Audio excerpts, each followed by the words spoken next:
कोणत्या देवाला किती प्रदक्षिणा घालाव्यात? देवीला एक प्रदक्षिणा घातल्याने देवी भक्तांना शक्ती प्रदान करते.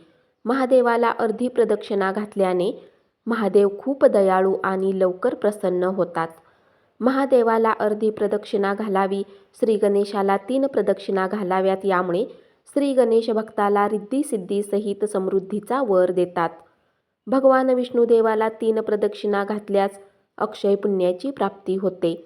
सूर्यदेवाला 7 प्रदक्षिणा घातल्यास सर्व इच्छा पूर्ण होतात.